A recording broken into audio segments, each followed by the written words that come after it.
we are with Leaderboard Golf, or simply Leaderboard if you prefer. This is obviously a golfing simulation, quite an early golfing game, 1986. Now, up to this point, in fact, let's just get started for a waffle. Let's just pick one player.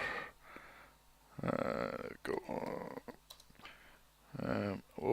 Now, the difficulty level affects how the game plays. If you play it novice, you don't have to really worry about your stroke. You don't have to worry about that at all. The ball won't hook or slice. If you play amateur, you've got to get the timing right, otherwise the ball will hook or slice. If you play professional, you also got to worry about the wind. But we'll play amateur level, I think. Yeah, we're not going to play 18 holes, obviously. We'll play on course number 2. Right, up to this point, most golf games have been simply overheads or side-on, so this is, well, it's certainly on the home computer, I think. This is definitely the first sort of 3D golf game. It takes place in a third-person perspective from behind the golfer, and you can see the flagpole up ahead. The game and gameplay takes place on a sort of series of little islands. It's maybe a little surreal, but I think that's part of its charm, to be honest. Right, you got to pick your own club, so there's no caddy that will do that for you. But that's fair enough. The game came with a sheet with give you all the maximum and minimum distances for the clubs. So you'd probably refer to that. But if you play the game a lot like me, then you've probably got a good idea what most of the clubs can do. So we're going to go for full power here. And you see at the bottom right, there's a power bar. When I press fire, the power will start building up to the top, and then the bar will come down and into the snap area. And if I don't press fire at the right, I've got to press fire when it's in the horizontal line that cuts across the snap area. If I press fire at the wrong time, the ball will either hook or slice depending on which side of the line. So let's give this a go. So I'm going to go for full power, and there we go.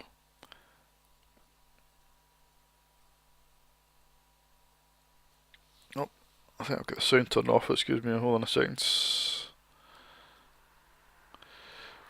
Options, sound. There we go. Right.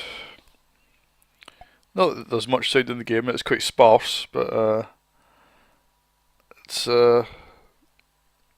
The sound effects are still pretty good. They're very sort of realistic, I think, especially for the time. Oh dear, that ball's going to go way left.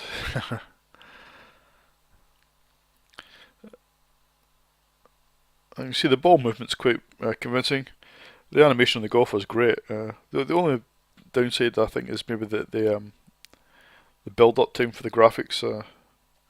Oh, there we go. Yeah, the putting stage is handled a little differently from the main game. In putting, what you have to do is, if you look at the to the left of the golfer, there's a little stick sticking up in the ground, and there's a line on the ground.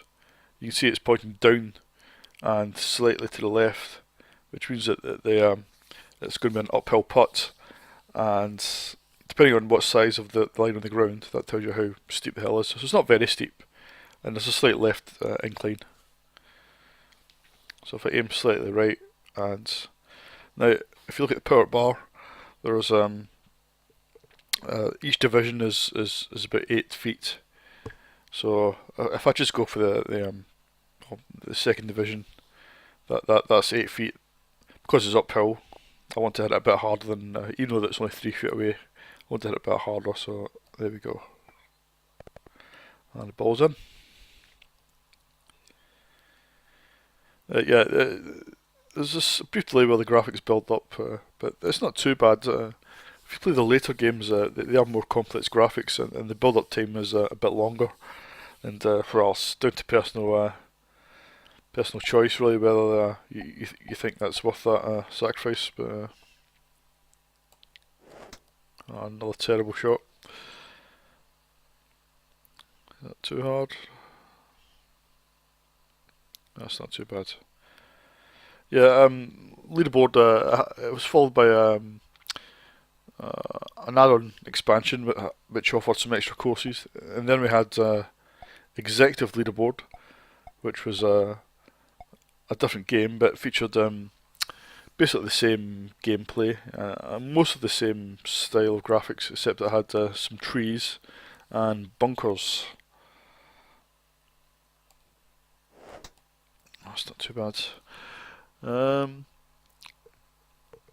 And after Executive Leaderboard, we had World Class Leaderboard, which featured, which mostly based on real courses, and featured slightly more advanced looking at graphics, but had trees and bunkers and some water hazards. Not set on water like this game, but it was set on land. But there was some lakes and things. But the problem with World Class Leaderboard is, it's probably the best of the series, I think. But the build up time for the graphics does make it a little more boring, I think. Leaderboard's quite a good game. The original Leaderboard I'm playing now is quite a good game to just quickly load up and just blast through a few holes. It's still quite a good game to play even today, but sometimes it miscalculates where the ball landed. As you can see in this case, it's miscalculated. It actually landed in the water, so it's provided a little island for me to to hit it. I'm never going to get this one.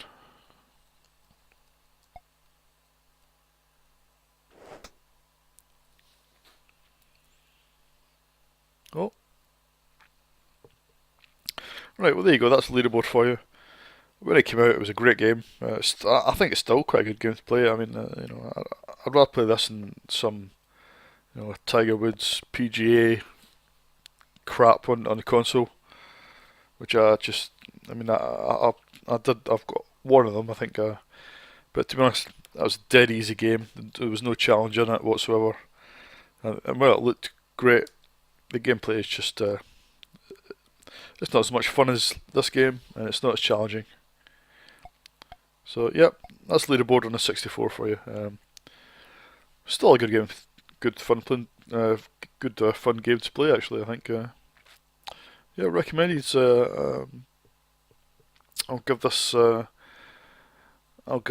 out of 10. I think because it's still a pretty good game, and there's not really a lot I could find fault with at all. Yep, so 9 out of 10. I'll see you in the next video.